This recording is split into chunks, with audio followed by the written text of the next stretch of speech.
que vous êtes enfermé perpétuellement dans cette maison, de quelle façon cela influence, euh, cela influence votre caractère, en fait?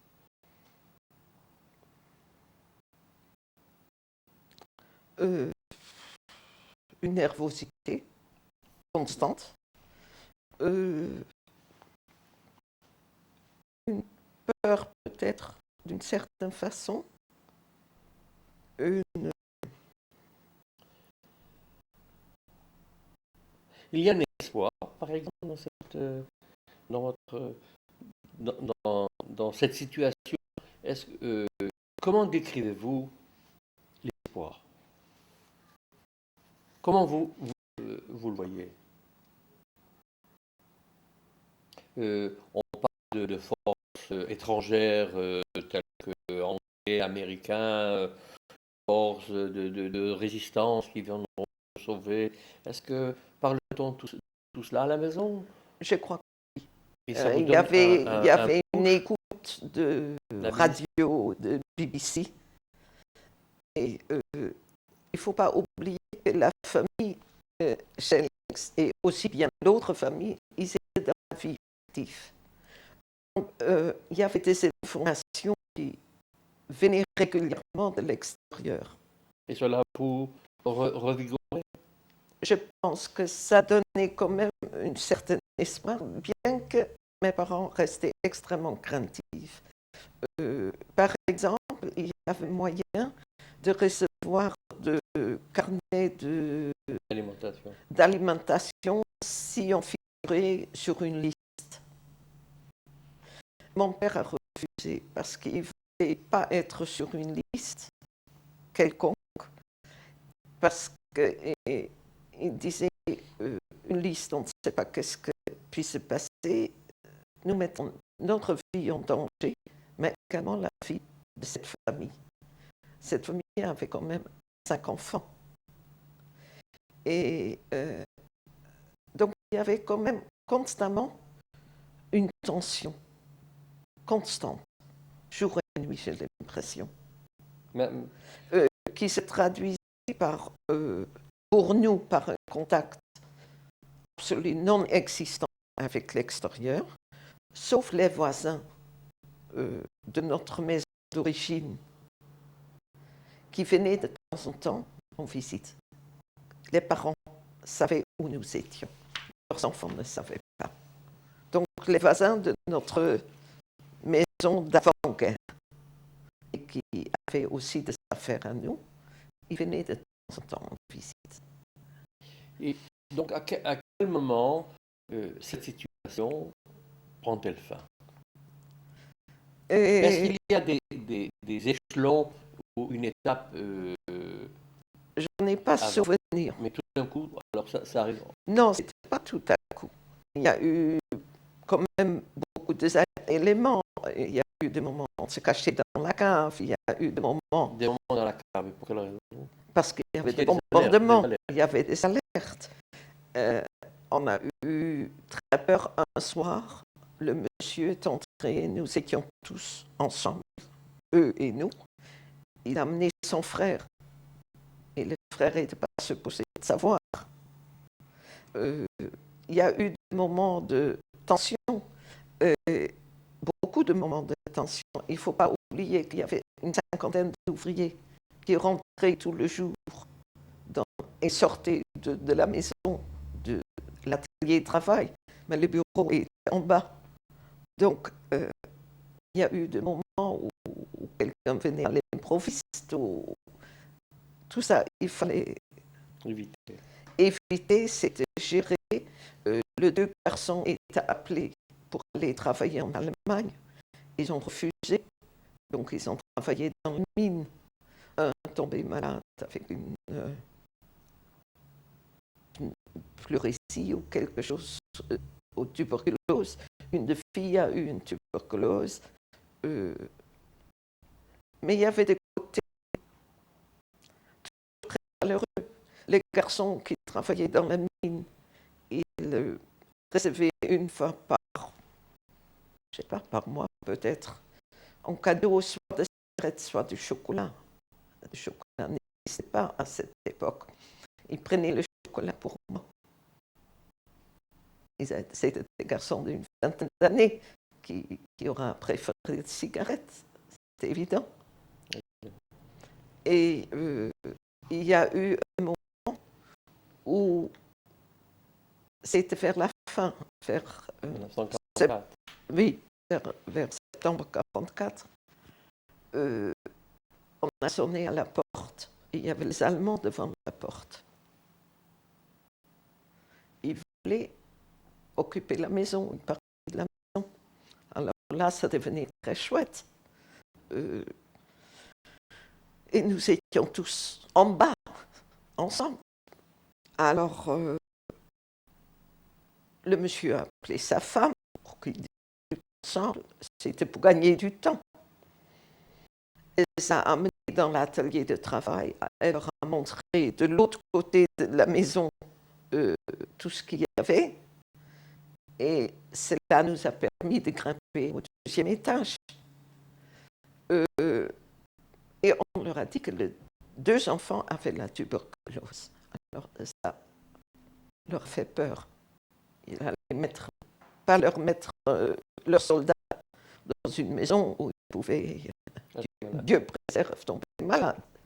Alors ils sont venus que dans la journée pendant quelques jours. Alors pendant ces quelques jours, c'était pas évident. Il y avait en bas des Allemands, la famille au milieu et nous. Okay. Maman est descendue quelques fois parce qu'elle n'avait pas une morphologie juive.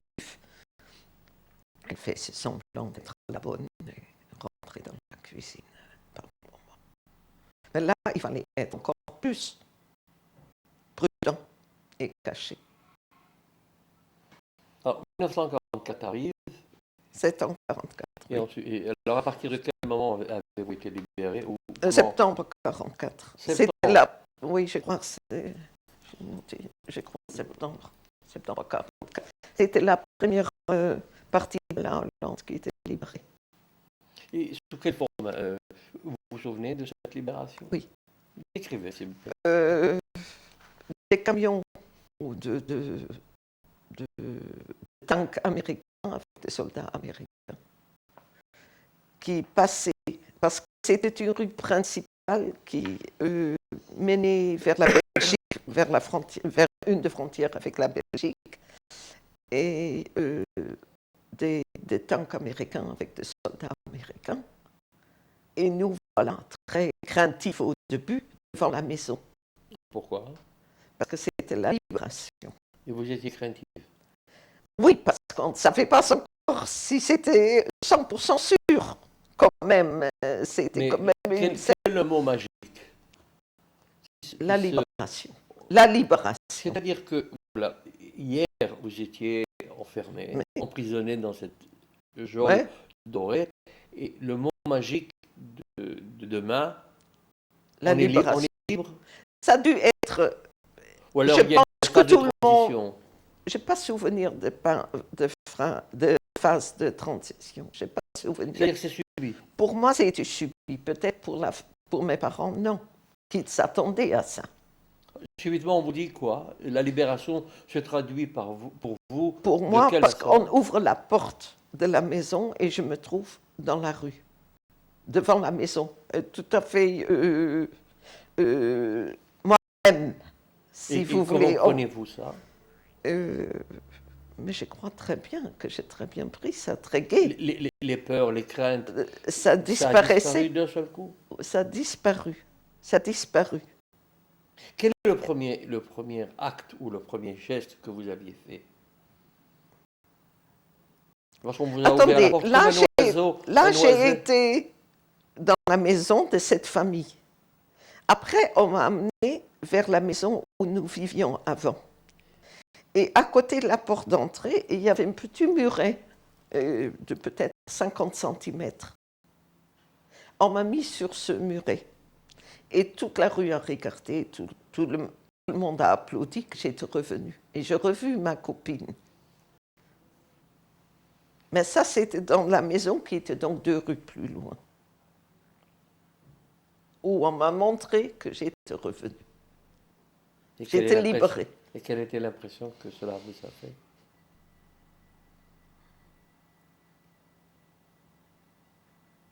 Entre, entre votre disparition, si je puis Oui, dire, d'il y a un an, 2 ans, 2 ans. et votre retour. Je crois de gaieté au départ, de gaieté, de joie. C'est bien plus tard que j'ai commencé à penser pourquoi, comment, pourquoi nous, pourquoi les Juifs, pourquoi pas les autres et pourquoi tout court. Mais c'était bien plus tard. Donc, vous revenez à votre domicile, Non, parce que le domicile était occupé par des Allemands. malgré tout, Ah, malgré la libération. il y avait encore, je crois, ou peut-être pas des Allemands, mais c'était de toute façon pas libre. Et donc, où alliez-vous? Et toutes nos affaires avaient disparu. Oui, mais vous alliez, Euh, vous étiez encore chez la famille. on était toujours chez la famille Schellings, qui nous ont aidés aussi matériellement à ce moment. Et c'était une famille avec beaucoup de biens. Et ce monsieur avait aussi des appartements qu'il louait. Et il nous a trouvé un appartement en location, où on a vécu de nombreuses années. Donc on devenait son locataire d'une certaine façon. C'est-à-dire, vous repreniez vos habitudes dans le temps? Comment revenez-vous à la Euh, normale, finalement? Quel est l'acte de la normale? L'acte normal, qu'il fallait recommencer.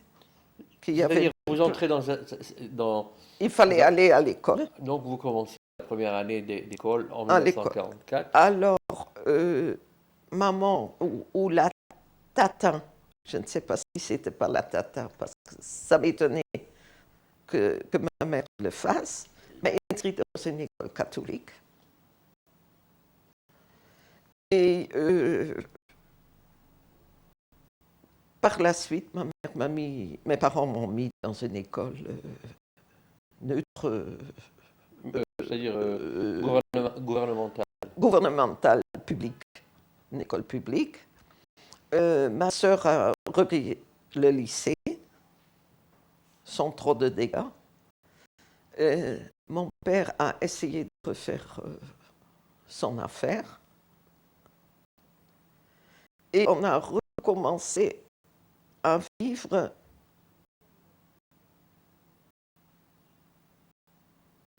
j'aurais envie de dire le plus normal possible, tout en n'étant pas tout à fait normal. C'est-à-dire, Mais on avait quand même une très grosse cicatrice dans la tête et dans le corps. dans le cœur surtout. Et dans le cœur.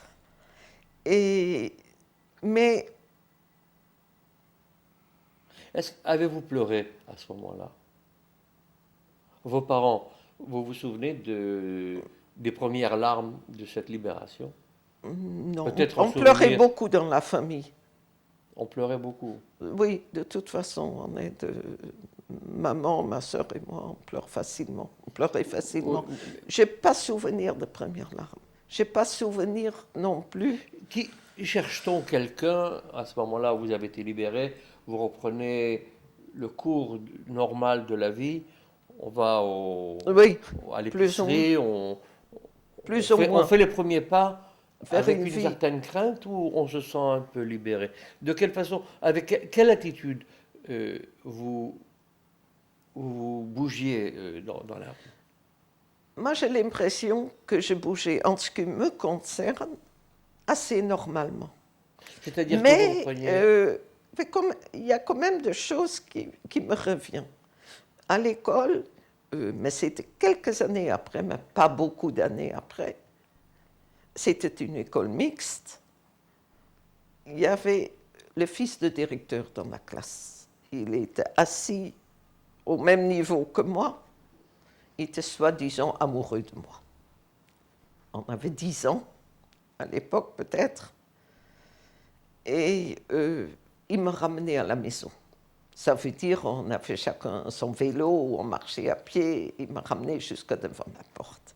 Et c'est arrivé que des gosses dans la rue faisaient des remarques. Comme il a une copine juive, une petite juive. Mais c'était péjoratif. Hein. après la guerre. Après la guerre, quelques années, c'était péjoratif. Ça veut dire, c'était pas tout à fait fini. C'était pas tout à fait fini. C'est pas tout à fait fini. Alors, où est la petite fille qui était sur le muret et que tout le monde a applaudi Et de son retour et la petite juive du qui petit restait quand copain même la du petit- petite juive. la petite juive. La petite juive, mais dans le sens péjoratif. Hein. Évidemment. Ouais. Donc, comment les deux phases vont-elles ensemble? De ce fait, je pense que je Lorsque me vous suis êtes jamais devenu sentie 100% à l'aise à 100%, disons. Et cela a-t-il influencé le cours de votre vie? Oui, je pense que oui, parce que très tôt, je me sentais attirée vers Israël. Et De mouvements de... où avez-vous reçu cette éducation, si je puis me permettre de vous poser la question? Vous aviez quel âge lorsque vous étiez attiré par Israël? Oh, quand je commençais à aller dans des camps de Bnei Akiva et des choses En quelle comme année? ça. Oh, j'ai dû avoir 12-13 ans. C'est-à-dire- À tel point C'est-à-dire dans les années 50. oui, que j'étais prête à partir tout de suite, quoi. C'est-à-dire que Et je crois que c'est un peu la conséquence que je m'étais quand même pas tout à fait... je me sentais pas tout à fait intégrée. aviez-vous des amis juifs? J'avais des amis Juifs, non juifs et juifs. Mais juifs, à Maastricht, c'était après la guerre une petite communauté. Les parents voulaient que nous, les jeunes juifs, on se rencontre, pour qu'on avait quand même un facteur en commun. Donc on faisait deux rencontres le soir, tantôt chez l'un, tantôt chez l'autre, tous les quelques semaines. Mais il y avait un élément peut-être un peu forcé. On venait parce que les parents le souhaitaient, mais ce n'était pas le choix des amis à 100%. Mais pourquoi avez-vous choisi le Bnei Akiva? Vous m'avez dit en 1950, vous commencez à parler d'Israël au mouvement du Bnei Akiva. Oui. C'était le seul mouvement en Non, cours non. à Maastricht, À l'époque, à Maastricht, il n'y avait aucun mouvement. sauf le Bnei Akiva. Non, non plus. Il y avait le tour de mouvement qui se situait à Amsterdam, qui essayait de faire quelque chose pour la Médina, Non, mais pour la c'est-à-dire que province. Donc, ils envoyaient de Shlichim dans la province. qui était Et une fois c'était à Gouda, une fois c'était le Bnei Akiva, une fois c'était peut-être à Abonim. C'était Ah, le ok. différent. Mais Ils vous étiez- essayaient d'attirer. Moi, je me sentais attirée par le Bnei Akiva.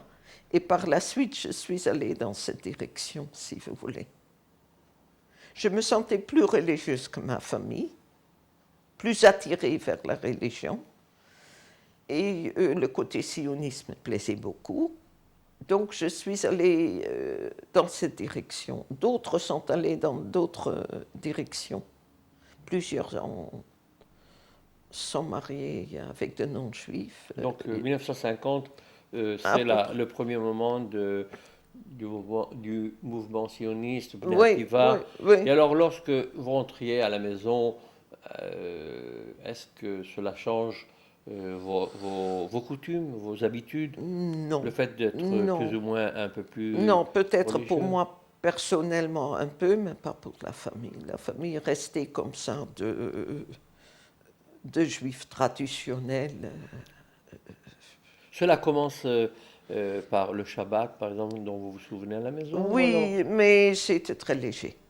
Il y a eu des périodes où maman allumait des bougies, on ne mangeait pas cachère parce que c'était difficile, mais ce n'était aussi, c'était quand même possible si on aura voulu, disons comme ça.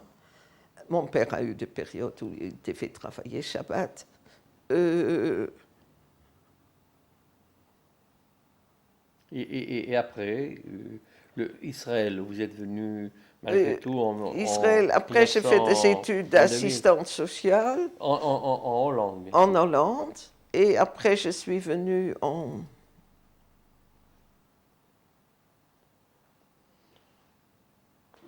Je ne me souviens plus l'année, la première fois en Israël avec un groupe et j'ai prolongé. Je suis restée 1 an, presque, tout en étant venue pour 6 semaines. Et par la suite, je suis retournée et toujours avec le désir de revenir. Et je suis venue en 62 en tant que résidente temporaire. Je suis restée 4 ans jusqu'à ce que j'ai rencontré mon mari. Vous êtes resté 4 ans en Israël. Oui. Puis j'ai rencontré mon mari lors d'un voyage en Europe. On s'est mariés, on est resté en France. Lui, il habitait à Paris En quelle année avez-vous fondé votre famille? en 68. Et vous avez habité Paris. Paris, jusqu'à notre alliance en 69. Et vous avez travaillé comme assistante sociale Partiellement, par à période. Paris, en France. Oui, oui, partiellement. Et vous avez des enfants, des J'ai petits-enfants. eu une fille qui était dans les écoles juives. Et l'école juive, c'était, si vous voulez, le tremplin pour l'Aliyah. Ce L'école qu'elle a juive, fait quelle à Paris, Lucien c'était Dirch y a venu. Alors, c'était le chemin direct place des fêtes. vers l'Aliyah, ce qu'elle a fait dès qu'elle a pu, à 16 ans, 17 ans. Et elle n'est jamais repartie. Donc, elle a fait des études ici au Technion, et elle est mariée, elle a 3 enfants. Et je pense que c'est la revanche, quelque part. Vous avez la caméra devant vous. Vous voulez dire quelque chose à votre fille, à vos petits-enfants, de cette période noire que vous avez subie et aujourd'hui vous êtes en Israël? Que j'espère qu'ils restent vigilants, très vigilants, qu'ils n'oublient pas ce passé, mais qu'ils tâchent d'être le plus heureux possible ici. Parce que je ne vois pas d'autre endroit où on puisse trouver le même cadre, la même tranquillité en tant que juif. Madame Horstein, je vous remercie beaucoup de votre témoignage. Et avec votre permission, nous allons filmer les photos que vous Oui, avez j'en votre ai permission. pas beaucoup. J'ai par contre... Alors, en une phrase. Et cette photo, c'est la famille de maman. Au milieu, il y a ma grand-mère, plusieurs de ses enfants. Je ne sais pas exactement qui. Elle avait 5 enfants. Et c'est fait en Pologne, à Lwów. S'il vous plaît. Et c'est maman, la petite fille, avec sa mère en Pologne. Elle a dû avoir 8-9 ans. La seule photo de ma période de guerre, c'est en Belgique, quand j'étais cachée chez monsieur et madame Albert, avec leur fils qui avait 2-3 ans de moins que moi. Sur la photo, madame Albert, qui est chassidée au Mot Olam, et à qui je rendais visite à chaque fois que c'était possible, au moins une fois par an.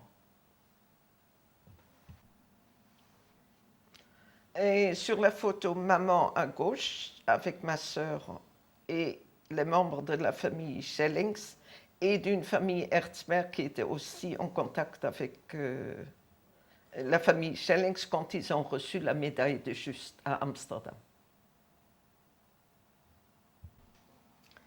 Et c'est notre fille, Louba de Borin, le jour de son mariage. C'est Nita et Raphaël Dove, notre premier petit-fils. C'est Maya Ethel, notre petite fille, qui a aujourd'hui 3 ans. C'est Gilad Yosef, qui a 3 mois et demi. Et c'est une étiquette que mon père a fait pendant la guerre et pour accrocher à notre sac à dos en cas où les Allemands venaient nous chercher. En vue de la déportation. En vue de la déportation. Madame Ornstein, je vous remercie.